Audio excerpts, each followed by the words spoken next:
Hey, watchers and listeners.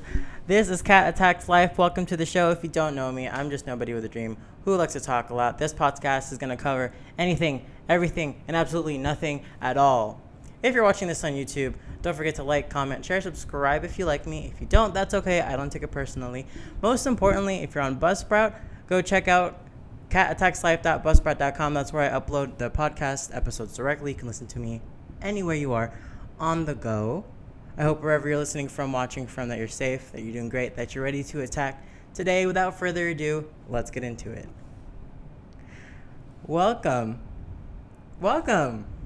Okay, I'm joined by my official co-host for the show. Official means he's going to be back. Hopefully you like him. Hopefully he doesn't do too bad. This is my best friend, the legendary, comparable Joshua Healy. Welcome. Yay. Applause. Thank you for having me. It's much appreciated, and I'm very comparable, not incomparable. Always. I like to think that you're always uncomfortable. See, that's my secret, guys. I'm always uncomfortable. No matter where you are, the anxiety hits.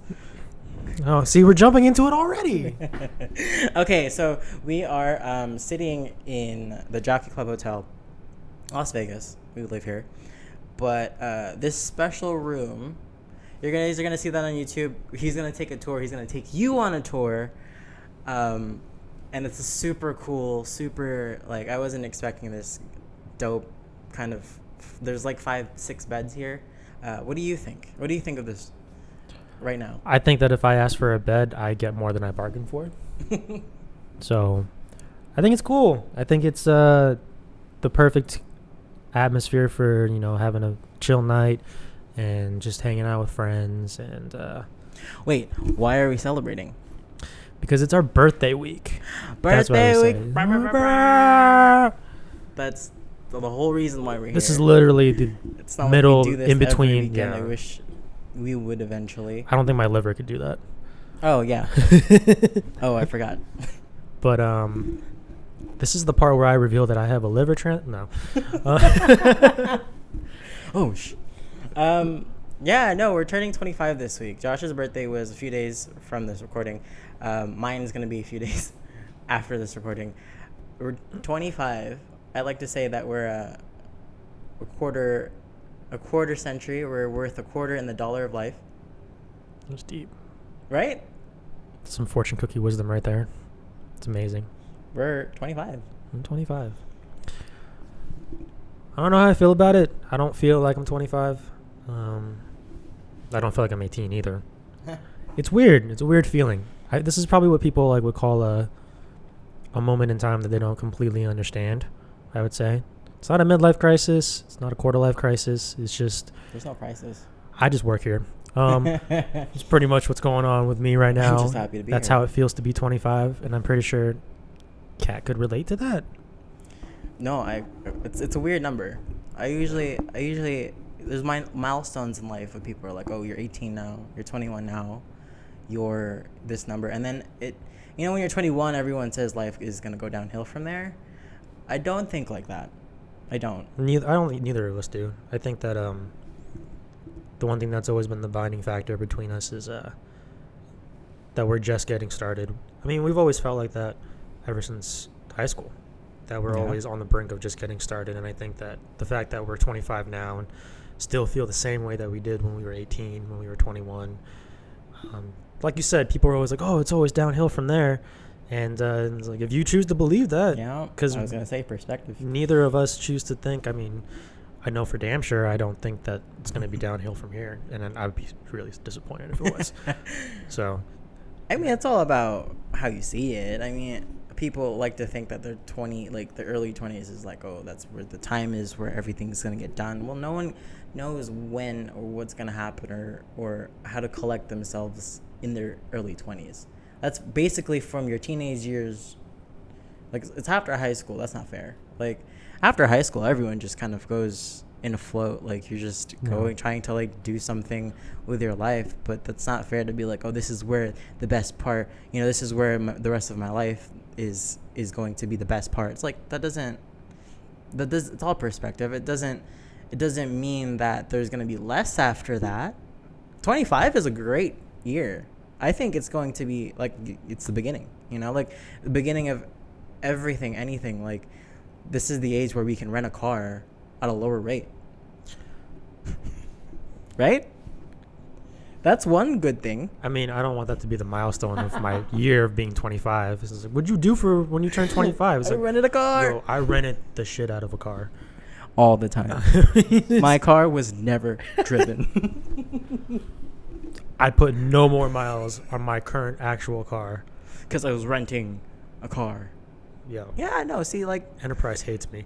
Just the small things. No, but for real though, like I think just 25 is going to be a really good year. I like to think that after 21, the 22, 23, 24 were just kind of like the fillers, in my opinion. Like they were great years, but no one ever says, yeah, when I was 22. Well, I mean, in that defense of that, I didn't feel 21 until I was 23. Right. So I still feel like I'm 16. I don't. I'm cracking in all kinds of places. My knees. I'm getting old. No, yeah. But I definitely feel old too. Well, you're the one with a messed up shoulder. You should be definitely. Oh, no. Shoulder, back, knees, honey. It's everything. Yeah. So I don't feel 25. I feel 35. But 35. I'm glad that I am only 25. Those legs come at a cost. If you guys are. Wow. Ha. You can't see that on my podcast, but I just kicked the air. And now my legs hurt. Want some Advil? This is 25.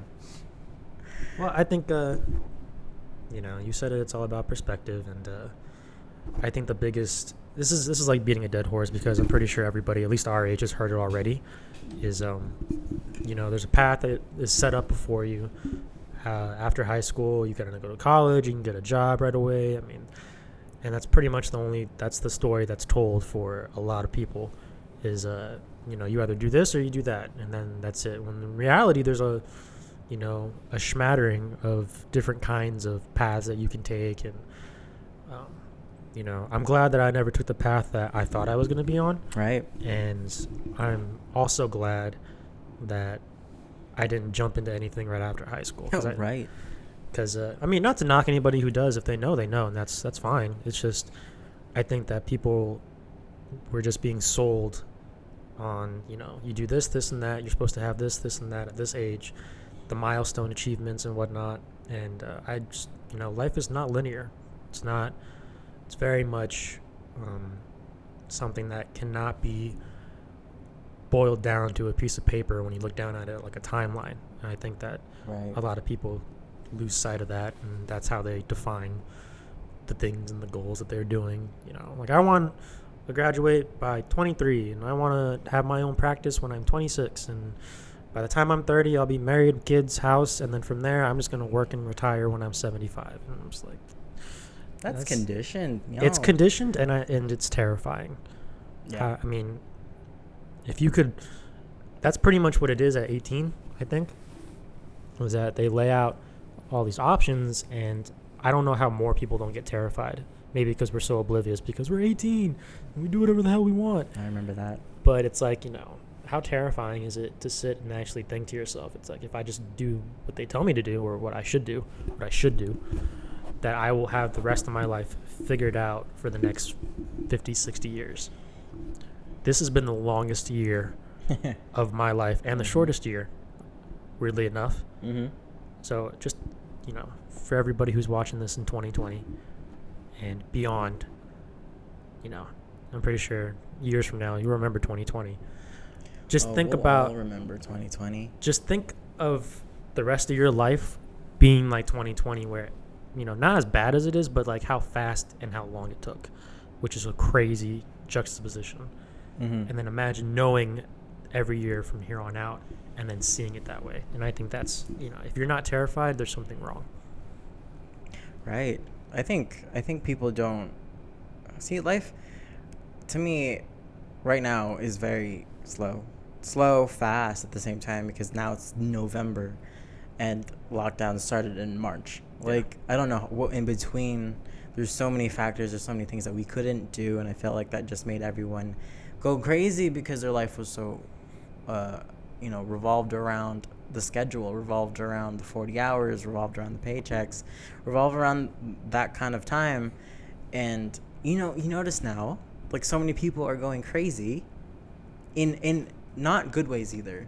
Not the crazy where it's just like, maybe some people are. Well, I Who mean, knows? I think in every sense of the word crazy, you could say that they are, whether it be mentally It's kind of or. that's also terrifying. You bring that up, that's also terrifying. Well, I mean, ironically, I'm less terrified of because I'm pretty sure you have an inkling of it too. Is I've always seen people, go through routines and do the day-to-day thing, and I'm not too surprised that people are figuring out that life is more than just, like you said, working the 40 and then coming home, living for the weekends. I mean, you and I are not the first ones to talk about this in terms of like people who live for the weekends and Monday's a drag and Friday's the best. And, Yeah. it's the more you allow yourself, I think, to be defined by, pen and paper and a routine.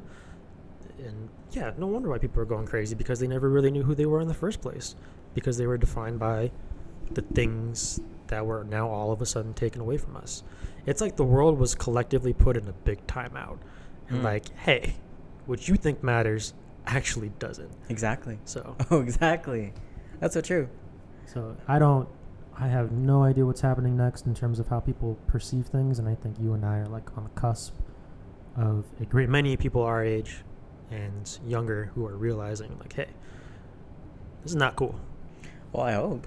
You can hope. Like, who knows? Maybe, like, even kids, it's all different for them now. And like, I just feel like the really inclined and the really the people who realize that there's more to them are coming out of this year going to explode into the next 5 years with something that they formulated For sure. in this time, in this crazy era, in this, I'm not comfortable being here. I'm not comfortable knowing that, like, can't do anything. I'm not comfortable. My life was, this is changing everybody.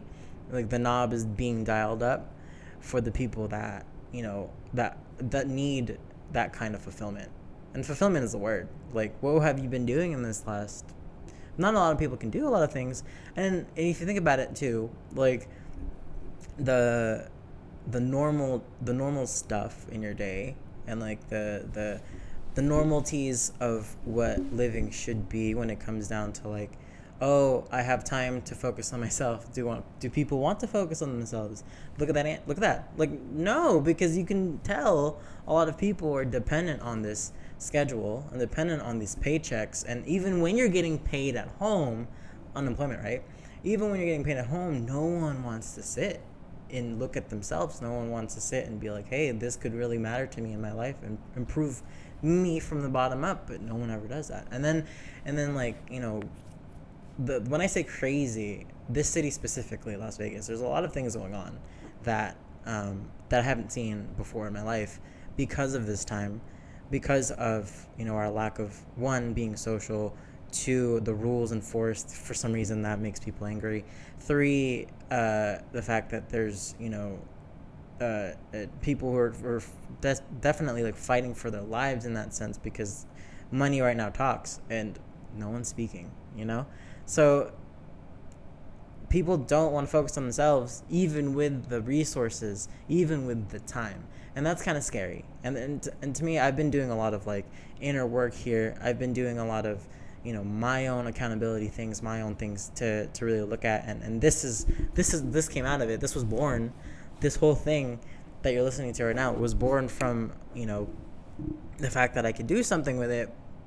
And then when you think about it, it's like survival of the fittest. I like to call it, this whole time, that not regarding the illness, coronavirus, but just the mentality, like, who's going to come out of this year with a fire, and who's going to come out of this year with some kind of dream that they want to actually pursue, and who's going to come out of this year, smart enough to do it. Because now that we're online, now that we're changing the scope of social media, changing the scope of interaction, it's going to be new.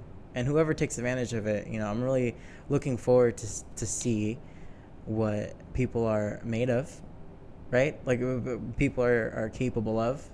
But on the other side of that, like it's the people that not gonna survive, air quote, like not gonna survive, and um, and then it just creates more problems mentally. Like I think, Yeah. Well, I mean, with all of that, I think a lot of people, because they're realizing like the social structures and the foundations upon which they build their identity are slowly eroding away, and then you have to replace that with something, and it's not the answer isn't so readily available. And this is psychologists and social scientists, anybody and everybody has thrown their best explanations as to why people do the things they do, how they identify themselves and everything. And it's this year is really waking everybody up to that. And I agree with your survival of the fittest mentality, in the sense that when it comes down to it, there's going to be people who are going to be like you and me, and hopefully more, that recognize the errors of these foundations. And but then again, there's also going to be those people who don't survive and are going to be clinging to the old ways. And we only ever move as fast as the slowest link. True. Whether it be in our government, as we're seeing right now with the election, or whether it be with somebody you're personally attached to in whatever way, you can only move as much as you allow yourself to move by whoever's around you, whatever's around you. And unfortunately, when you apply that on the grand scale of things that we're seeing right now, you start to see just how slow it can go.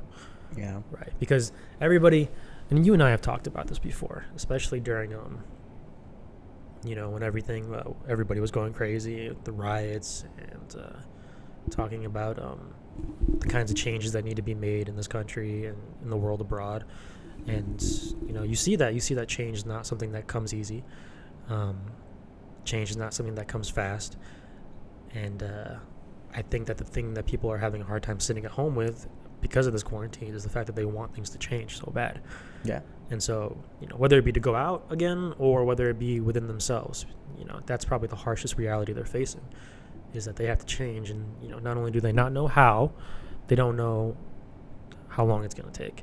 Mm-hmm. And, but I think, all of this, everybody gets a lot of doom and gloom about 2020 and what's happening next. This election, and then it doesn't matter who's president, or it doesn't matter what they say or the changes that are made. It's just going to go back, pessimists. And I see their point of view. Life is harsh all around, but to tie a ribbon on it, like you said before, it's all about perspective. And I think that this is all very necessary. One of my favorite quotes of all time is people need dramatic examples to shake them out of apathy. And I can't think of any more of a dramatic example right now, aside from somebody dressing up as a giant bat, than a virus. So, no, that's great. No, absolutely. I like to think that, I'm very like neo-traditional. If that makes any sense. So the combination of like old-fashioned thinking, but progressiveness. Yes, neo-traditional. I love knowing that, like, the term neo-traditional to me, it just reflects on the fact that, like, new traditional, like new age traditional. There's ways to think about things that are set for our generation, that are going to be our generation. It's gonna be a tradition. Like, I'm very old-fashioned when it comes to romance, but then, like, what does that mean for this? What does that mean for our generation when it comes down to, like, what the general whole of what millennials think romance is? And then it's also bringing the fact that, like, what people thought romance was back in the day is definitely not what romance is now. And it's just a mix. I don't know. It's just a mix. Like, I like knowing that I can be progressive, and then also know that, like, there are roots, big roots that just continue on to the next thing and to the next thing and to the next thing. Um, yeah, I hope that relates to somebody, but when it comes down to the next 10, 5, whatever, how many years, uh, the change is going to take its time. Take its time for everybody, and hopefully in that time, there's that gonna be that mindset, right? Like the people can adopt or relate to or come to a consensus, because right now I feel like everyone's just sporadic, and everyone's just, to me, just kind of like, I don't know, not put together, right? That's what sporadic means. I mean, I challenge anybody to be put together right now, honestly. In like the most generalized sense of the word, put together. Yeah, and I think that people are just, they're being reactionary right now, and they're being Yes, very. very reactionary. They're not taking steps back to see what the whole entire thing is and what's going on, and and that's a big hindrance to actually understanding and having insight, rather than just acting off an emotional impulse. And I'm not perfect. I felt that too. We all fall to that every now and then, but it's high time for us to leave behind our like animal instincts to react and to move forward into something a little bit more logical. Like you said, it's like neo-traditionalism, but it's the same thing with logic and emotion, and you have to find the perfect balance between the two.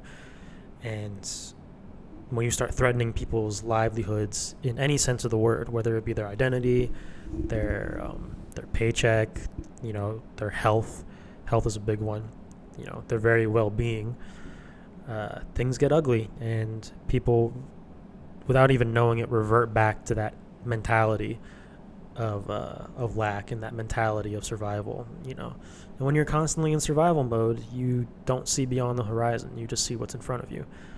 And in today's world, it's very easy to only see what's in front of you. I always picture our lives right now, like a collage of things that's happened this year, and then bringing it up to this month, just a big blank gap, like a big, like, basically, if you're painting a picture, there's just a bunch of things that depicted what this year meant, and then when you get to today, it's completely empty. It's completely blank. That's what the future is. But at the same time, it's like, damn, like I've never, the whole, losing your schedule, losing the normal, it's not normal anymore. The whole, like, oh, this is what life is, just created this, like, weird, for me, like, this weird, like, oh, like, the when you kind of predict the next thing and the next thing in your life that you want to do, the next thing that is up next, and you paint that picture in your head and you kind of have that vision. For me, I felt like that this year it created that, like, oh, here's everything that was this year, and then like today is like, it's completely blank, it's completely uncertain, it's completely like there's no answer to that. I have my wants, and I have my desires, I have my dreams, I have my goals, but then it's just like, damn, like, where is it gonna go? Like, where is it gonna, how am I gonna piece this together? It's completely kind of just its own, it's floating somewhere else, but it's not in the vision in my head. You know what I mean?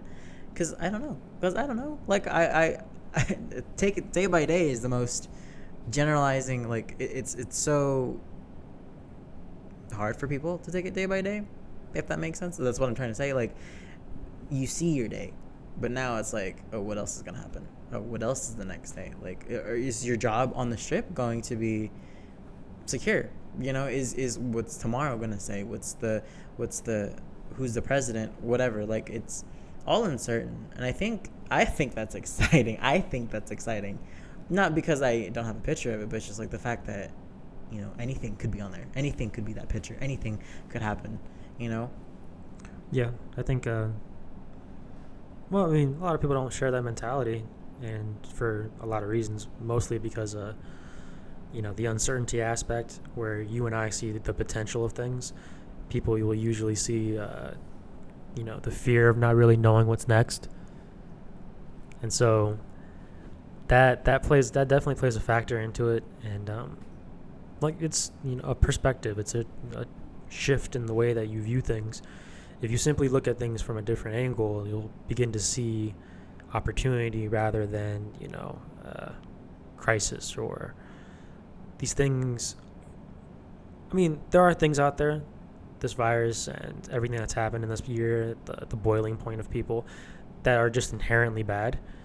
But you make lemonade with lemons and all that kind of stuff. You just, whatever you have, you make do with. And I think that if people just rather than saying like, hey, this sucks, take a step back and be like, yeah, this sucks, but like it could be better and it could be worse. And then take it from there and say like, hey, this could be better, so I want to make it better. To quote the great Andy Milonakis, when life gives you lemons, you make beef stew. Right?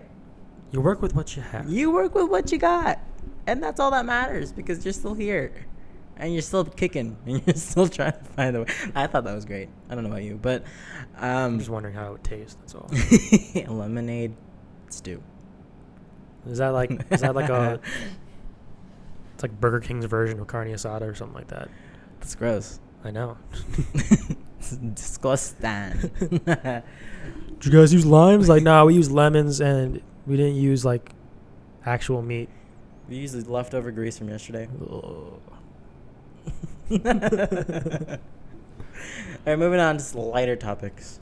If you're listening, if you're still listening, thank you for still listening. Don't forget to check out Buzzsprout. If you're on Buzzsprout, it's a totally free service. That's where, like I said, the episodes get uploaded directly. YouTube, if you're listening to this right now, don't forget to like, comment, share, subscribe. Facebook, I'm gonna have a Facebook page up soon dedicated to just previews of the podcast, so look onto that for sure. All right, ad break. Anyways, so that's where we'll be posting the recipe for lemonade beef stew, by the way. Happy birthday. When you were in high school, you were in auto body, correct? I was in a lot of things. No, yeah, you were auto body. I was in auto body at the end of high school. Yes. We went to SECTA, by the way. We went to Southeast Career Technical Academy. Josh was in auto body. I was in video productions, surprisingly, right? Question. So when you were doing auto body, did you think that was going to help you choose something, or that was just something that you were, because I've asked you that question before and you were really good at it. You were really good at, naturally, you were really good at, whatever you put your mind to, but where did you think that was going to go for you? And what advice do you have for people that, think that this is it as in terms of skill, right? I mean, for me, it was just another tool in the toolbox. That's, Do you still do or think about? I mean, yeah, I think about familiar things. What it would be like if I took that as not like a career, but as a job path. I was actually offered a job right out of high school by one of the automotive dealers to do work on at their dealership, to be one of their main guys. And so it was never something that I was going to be like, hey, this is what I'm going to do for the next 30, 40 years. Not, yeah, I remember. But it's one of those things where it's like, it's a toolbox. It teaches me how to, because one of the things that I love is working with my hands when it comes to doing anything. I don't mind computer work because, like I said, I was in a lot of things. I used to do animation, I forgot you did animation. Did animation, graphic design. Oh, yeah. And then I moved over to a few other things, just bouncing around vocations and seeing what I jived with and what I didn't jive with, and landed in collision repair. But the one thing that I took away from it, and the one thing that was actually my auto body teacher, Mr. Fitzgerald, rest in peace. Oh, it was great. Yeah. Probably one of my greater teachers. and instructors. But he basically, called me a jack of all trades, and that really stuck with me. And that's how I feel when it comes to collision repair, when it comes to anything tech-wise, or you ask anybody who knows me, I have interest in a lot of different topics. Mm-hmm. This podcast, I'm gonna talk your ear off. Just wait for it. But it's only what is this? One of the first episodes. We're not even getting into everything. But the biggest takeaway from that is, like I said, it's just another tool in the toolbox. I think people just need to keep sharpening themselves, and that was one of those things that helped me do that. Because,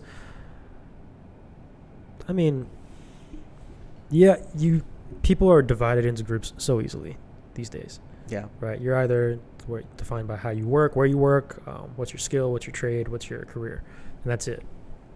I think if you go walk into a building and ask somebody who works in accounting to paint their car, they're not going to know how, which is, a given, and it's fine. To me, that's just not my life path. That's not who I am.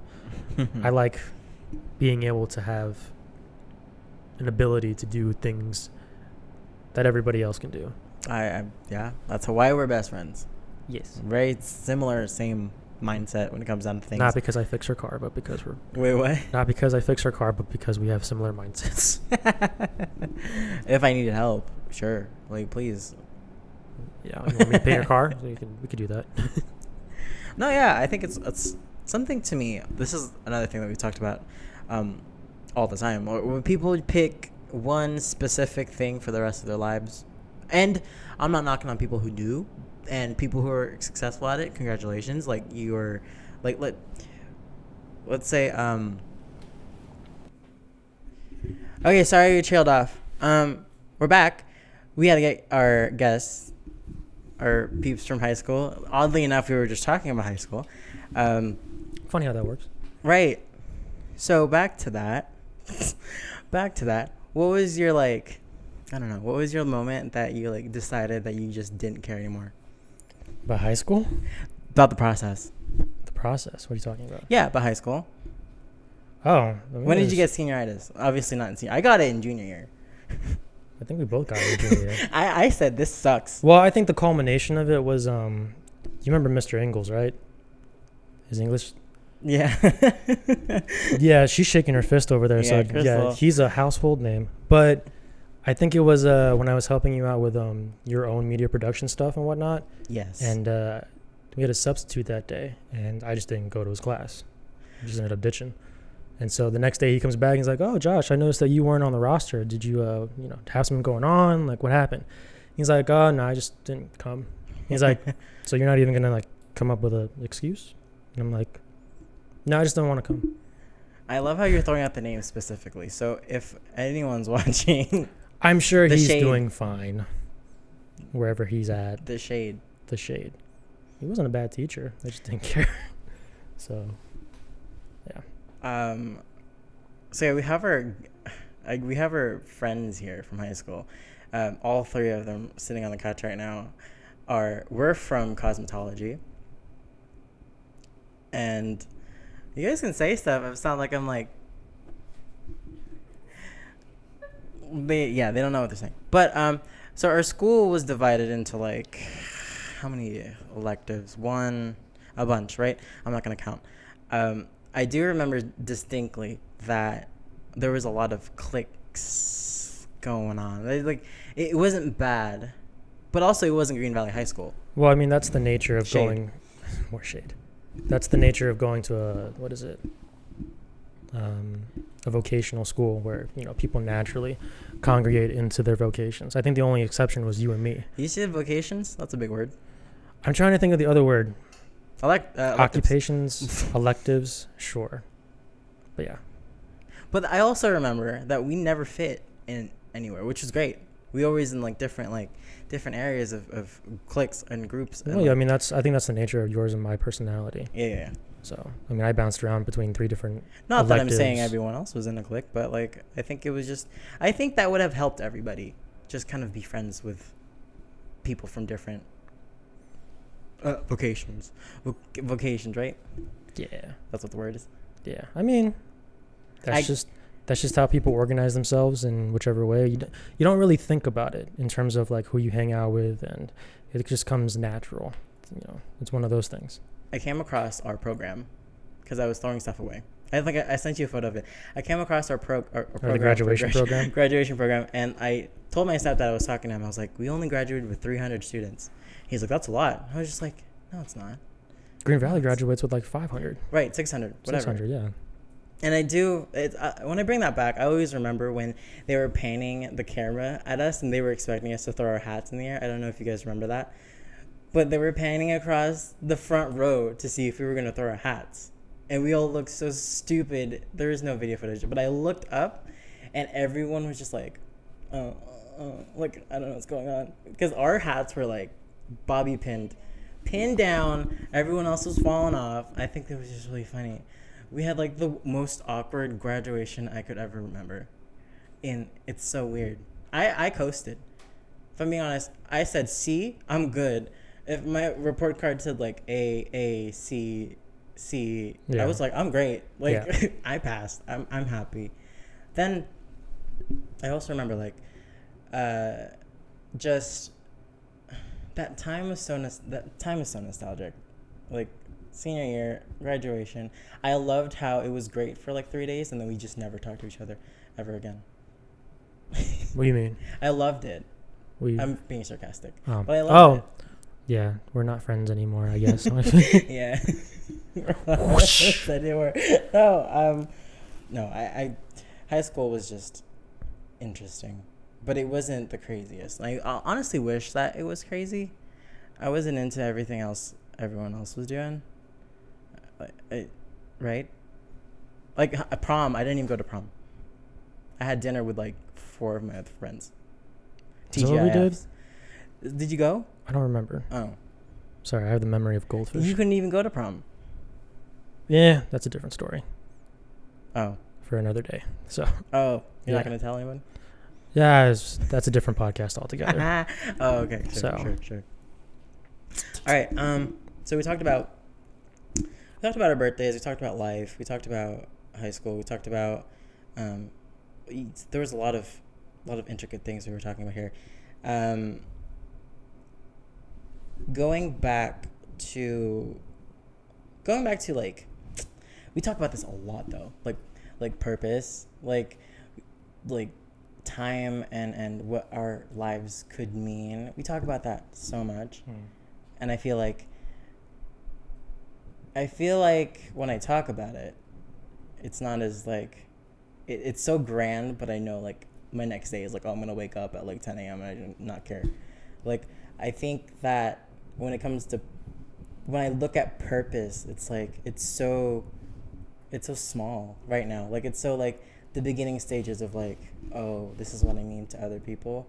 But then I also remember that purpose could also mean so much in the scheme of it all. You know what I mean? Like, it could also mean like, if I impact somebody, if I impact one person, I'm happy. That's my purpose. But then when you look at what people think purpose is, it's so grand. And that's just another thing we're talking about, perspective. Perspective on like what we think success and fulfillment looks like.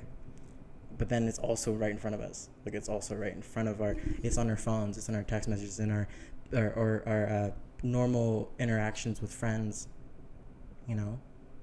I think I'm seeing that more, to be honest. Like, I used to think so big of my goals. Now it's just like, oh, one person listens to this, I'm happy.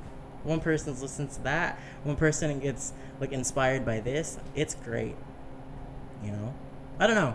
Do you think like that? Does that make sense to you? I mean, it makes sense, and I think that if you take it that way, you get to your goal a lot faster, rather than people who are always constantly disappointed by. And we talked about this before, about expectations and everything. And so when you expect something to happen a certain way, you're often disappointed. And I think that's the same thing when it comes to goals and purposes and the grandness of things, is that if you expect yourself to be grand in any way, sense, shape or form, then you're automatically going to be disappointed. However, if you, like you said, take it one by one, Yeah, day by day. So, yeah.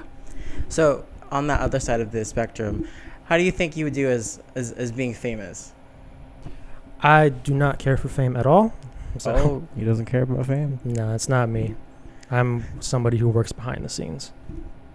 Spotlight is not. See, this is where you and I have always been polar opposites. You've always been more comfortable in the ring and, like, you know, doing. I like when I have attention. Yeah, pretty much. I like when people pay attention to me. Me, I'm the complete opposite. Like to pull the strings from the. Yeah. You know. I like doing that too. I think it's just, I like being in front of something and then also knowing that I can pull the strings behind it. Like, this is my project. But back to that, it's like, I couldn't be famous. I couldn't be famous. I could. What? Huh? I think you're halfway there. What? I think you're halfway there. Oh, no. I couldn't be famous. Like, in like, people, stories, headlines. It sounds so stupid. I read a lot of news online, and when I read the headlines, you know, when you click onto Google, the things just pop up. The stupidest headlines about people you've never heard of, and it's like, oh, they wore this color of jeans to dinner. I couldn't. See, if I That's world breaking. Right. We need to know what color those groundbreaking. jeans are. That's news. If I ever reach that kind of status, I'd be so mad at myself. I'd be like, who cares? Yeah, what but pants you I'm don't have wearing? any control over that. Nobody has any control of how they're perceived and What if what's made to be important what about if I you. just jump from that platform? Like, she's wearing green pants today. I'll just wear green pants every day. You gonna pull a Gambino? What is it? Who was it? That Daniel Radcliffe? I'm not sure, but he dressed in the same outfit every day for a month to confuse paparazzi. And Yeah. he couldn't make any money off of him because it looked like it was the same Same outfit. picture and all that kind of stuff. Yeah, I would do that. I would be a giant troll. Yeah, I can see that. I would be the biggest troll. So no, you can be famous. You can be famous. Not at all. Not at all. Why not? I mean, it depends on what for, because like you, I have a thing where it's like, I don't want my name or who I am to be about pants, like what he ate Pants? today. I mean, if I sell pants, it's a different story. But If you're like an ads for pants, then I'm just gonna be ads pants guy. That's not cool. I don't want to do that. He doesn't have a name. He's just Yeah. ads pants Ads guy. pants guy. You need pants. No. To me, it's you know, what my name. It's legacy, like you said, the purpose. I want to have something of value attached to my name, and if I'm famous in that way, it depends. Uh-huh. Everybody knows Kanye West for his music, but now they know him for being a little crazy. Oh, So, crazy is not even the word. I don't know. but yeah, that's my perspective on it. I would act so crazy if I had Kanye's money, so I don't blame him. But you can get away with it. I think it's also that, getting away with it. Like, if I ever made money off of a photo of me going to lunch, or it's not even my money. It's like people are making money off of the photo, whatever. But like, I think celebrities nowadays just like going crazy because they can get away with it. Right? Yeah. And then there's the whole complex of, you know, the fame. What does the fame do to you, or is that the personality that it attracts? And so, are celebrities because they became that way, or were they always that kind of personality? And then Hollywood is just one big phantasm of people who all think and feel the same way, but just express themselves differently. Kind of like not like a mental hospital, but, you know, Hollywood is a hospital. where it attracts a certain, like presidencies and lawyers and doctors. You have to have a specific kind of personality and, you know, desire to do those things, I would say. And so I don't think they do that to get away with, like they act crazy to get away with it or all that kind of stuff. I just think that's how they are. So I love how we like look at celebrities though, that they're just on a different level, but you know, they're human. At the same time, I think it's really funny that it becomes like celebrities, right? There's politicians, there's celebrities, there's musicians. For some reason, they're higher than celebrities. There's actresses, there's everybody, there's categories, and then there's like normal people. I think it's just very easy to dehumanize people, and that's what celebrities are. That's kind of sad. I mean, in a good way and a bad way. Depends on how you look at it. I was gonna segue because I watched I wanted to watch it with you, but it's called This Is Paris Hilton.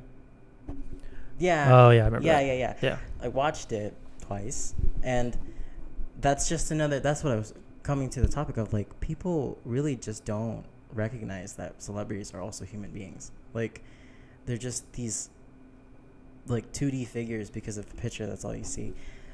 I watched that documentary, walking away with a new perspective on Paris Hilton, and knowing that, like, damn, I think we should be nicer to these people because you don't know what they're going through. I know you haven't seen it.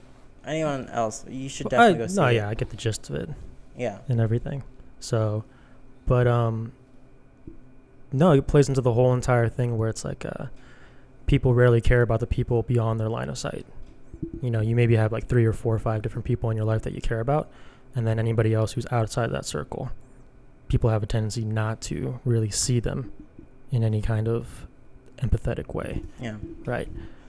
So, and I think that's the same thing with celebrities. It's all encompassing. And that's one of the great, difficult problems of just being a human being, is caring about people who have nothing to do with you. I just think that people should be nicer in general, right? And I think that'd be goal. That's a dream. Yeah. Okay, so we're wrapping up on 47 minutes right now.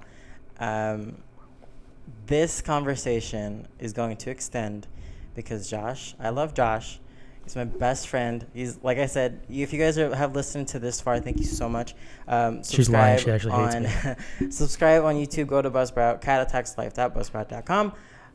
Josh is going to be back. Absolutely.